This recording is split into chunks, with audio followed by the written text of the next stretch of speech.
तो क्या हाल है coders, welcome back to Python वाला दोस्त। तो आज हम सीखेंगे लिस्ट की डिफरेंट मेथड्स जिसकी मदद से हम लिस्ट के अंदर डेटा इंसर्ट या रिमूव कर सकते हैं। चलिए देखते हैं। तो इधर मैं एक लिस्ट बना देता हूँ नंबर्स करके। तो सबसे पहले देखेंगे अपेंड मेथड। अपेंड मेथड की मदद से हम लिस्ट के एंड में डेटा ऐड कर सकते हैं।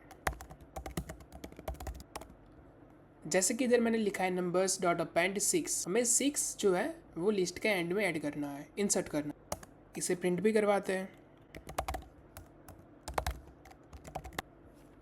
तो आप देख सकते हो कि 6 अपेंड हो चुका है, मतलब लिस्ट के लास्ट में इंसर्ट हो चुका है। ये तो एक ही केस हुआ जब आपको लिस्ट के एंड में कोई वैल्यू इंसर्ट कर, बट क्या हो अगर आपको लिस्ट के बीच में या फिर स्टार्ट में कोई वैल्यू इंसर्ट करनी हो, तो उसके लिए हमारे पास है इंसर्ट मेथड।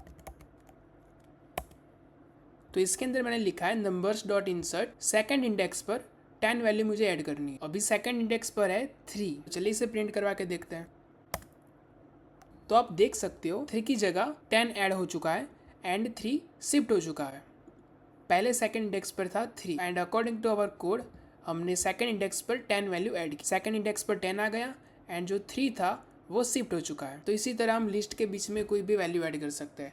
अगर हम चाहे तो लिस्ट के स्टार्ट में भी कोई वैल्यू ऐड कर सकते हैं।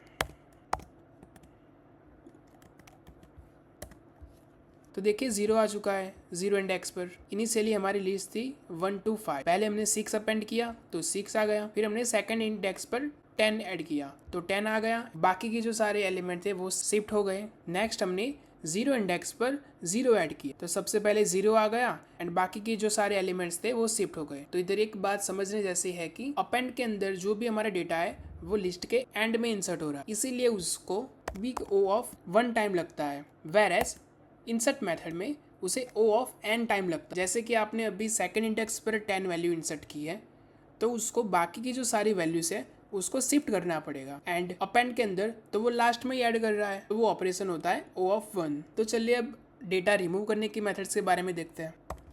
पहले देखते हैं पॉप मेथड।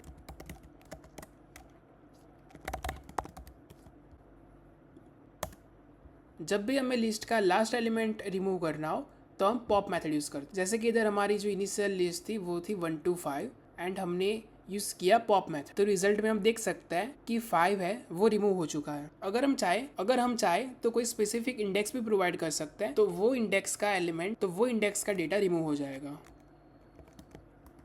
मैंने तो लिखा पॉप 2, मतलब सेकंड इंडेक्स पर जो भी डेटा होगा वो रिमूव हो जाएगा। तो देखिए 3 रिमूव हो गया है। सेकंड इंडेक्स मतलब 0, 1 एंड 2। सेकंड इंडेक्स पर है 3 एंड नंबर्स डॉट पॉप 2 लिखा है हमने, इसलिए 3 रिमूव हो गया है। तो पॉप मेथड की मदद से हम लास्ट एलिमेंट या फिर इंडेक्स प्रोवाइड करके स्पेसिफिक एलिमेंट हम रिमूव कर सकते हैं। हम एलिमेंट को उसकी वैल्यू की मदद से भी हम उसको रिमूव कर सकते हैं। उसके लिए हमारे पास है रिमूव मेथड। तो इधर मैंने लिखा कि नंबर्स डॉट रिमूव 2, मतलब इस लिस्ट में से जो भी एलिमेंट की वैल्यू 2 हो उसे वो रिमूव कर देगा। तो चलिए इसे प्रिंट करवाते हैं।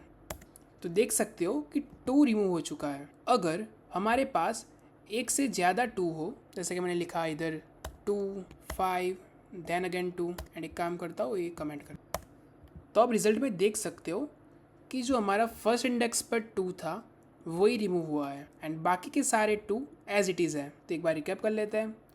पॉप की मदद से हम चाहे तो लास्ट एलिमेंट या फिर इंडेक्स दे के कोई भी स्पेसिफिक एलिमेंट हम रिमूव कर सकते हैं। वेर एज रिमूव मेथड के अंदर हम वैल्यू प्रोवाइड करते हैं एंड वो स्पेसिफिक एलिमेंट रिमूव हो जाएगा।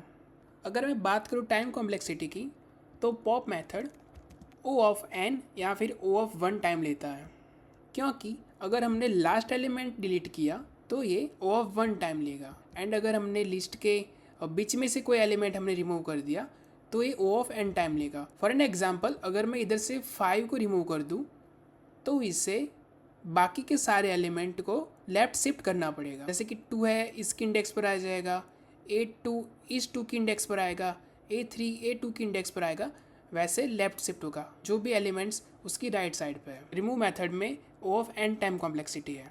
एक और डिफरेंस है कि पॉप हमें जो वैल्यू हम डिलीट करते हैं, रिमूव करते हैं, वो हमें रिटर्न करता है, वेर एज रिमूव हमें नन रिटर्न करता है। तो चलिए एक बार वो भी देख लेते हैं। मैं इधर लिखता हूँ रिजल्ट। ये है हमारी इनिशियल लिस्ट नंबर्स एंड हमने फिर परफॉर्म किया पॉप ऑपरेशन। पॉप की मदद से जो भी लास्ट एलिमेंट होगा वो रिमूव हो जाएगा। तो रिजल्ट पे देख सकते हो कि 5 नहीं है, वो रिमूव हो चुका है।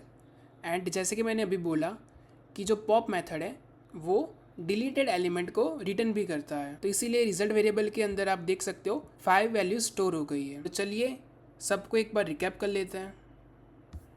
डेटा ऐड करने के लिए हमारे पास दो मेथड है, अपेंड एंड इंसर्ट। अपेंड की मदद से हम लिस्ट के एंड में डेटा ऐड कर सकते हैं एंड उसकी टाइम कॉम्प्लेक्सिटी है बिग ऑफ 1। इंसर्ट की मदद से हम कोई भी स्पेसिफिक इंडेक्स पर डेटा ऐड कर सकते हैं एंड उसकी टाइम कॉम्प्लेक्सिटी है big O of n. Data remove करने के लिए भी हमारे पास दो मेथड्स हैं, एक है रिमूव एंड एक पॉप मेथड। रिमूव के अंदर हम डेटा पास करते हैं जिससे भी हमें डिलीट करवाना हो। जैसे कि मैंने एग्जांपल में दिखाया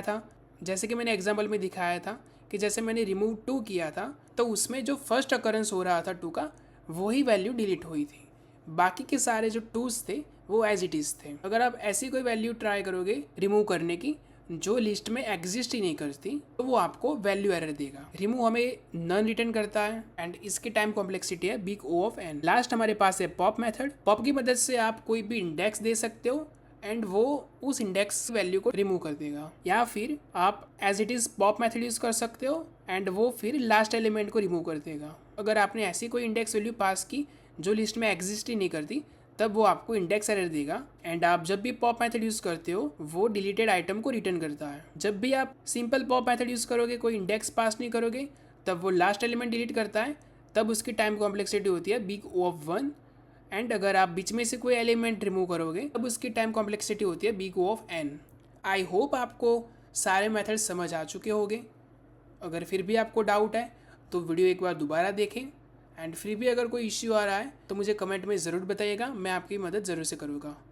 thank you for watching. Happy coding.